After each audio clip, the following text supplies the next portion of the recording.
Vijayasai Reddy approver గా మారబోతున్నాడా అంటే అవుననే సమాధానము మీడియా సర్కిల్స్ లో అయితే వినపడుతూ ఉంది.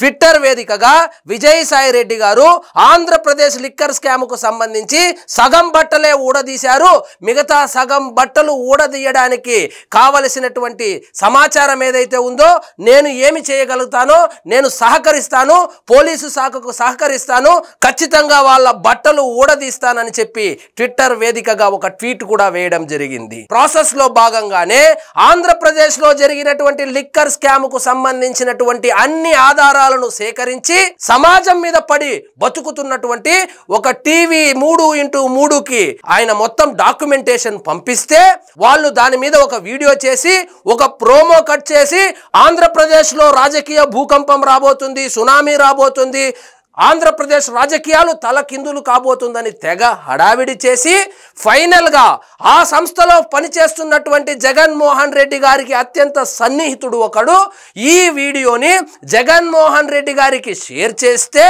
ఆ వీడియో చూసినటువంటి జగన్మోహన్ రెడ్డి గారు ఇది గనుక పబ్లిక్ లోకి వస్తే ఇంకా నాకు రాజకీయ సమాధి తప్పదు అన్నట్టు భంగపడ్డాడో భయపడ్డాడో లేకపోతే బెదిరించాడో తెలియదు కానీ ఆ వీడియోను టెలికాస్ట్ చేయకుండా అయితే ఆపడం జరిగింది. అదే వీడియోని విజయసాయి రెడ్డి గారు బీజేపీలో చేరబోతున్నాడు అని చెప్పి మార్చి విజయసాయి రెడ్డి బీజేపీలో జాయిన్ అయిపోతున్నాడని చిన్న పిల్లవాడిని అడిగినా ఆంధ్రప్రదేశ్ లో ఎవరిని అడిగినా చెబుతారు.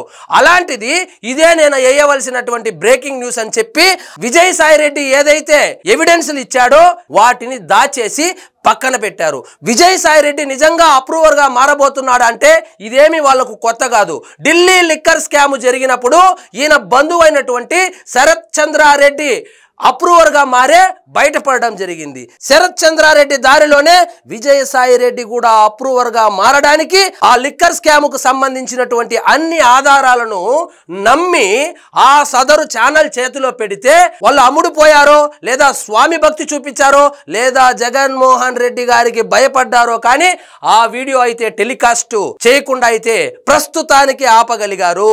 విజయసాయి రెడ్డి ఏమి అంత తిక్కలోడైతే కాదు. ఆ ఛానల్ కాకపోతే ఇంకొక ఛానల్ కి ఇస్తాడు. ఖచ్చితంగా ఆంధ్రప్రదేశ్ లిక్కర్ స్కామ్ కు సంబంధించినటువంటి ప్రతి ఒక్కరి చిట్టా 50 నుంచి 60 కోట్ల రూపాయలు ఏ విధంగా నెలకు వసూలు చేశారు, ఎవరు వసూలు చేశారు, ఎక్కడ కలెక్ట్ చేశారు, ఎలా దాన్ని తాడేపల్లి ప్యాలెస్ కు చేర్చారు అనేటువంటి సమగ్ర ఆధారాలు మొత్తము ఒక డాక్యుమెంట్ లాగా చేసి రెడీగా పెట్టుకుని ఉన్నాడు.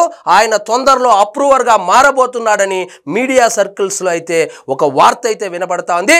చూద్దాం మరి శరత్ చంద్రారెడ్డి లాగా విజయసాయి రెడ్డి కూడా అప్రూవర్ గా మారి జగన్ కొంప కొల్లేరు చేస్తాడా లేదా జగన్మోహన్ రెడ్డిని తప్పించడానికే ఈ డ్రామాలన్నీ ఆడుతా ఉన్నాడో తెలియాలంటే మనం వేచి చూడాల్సిందే.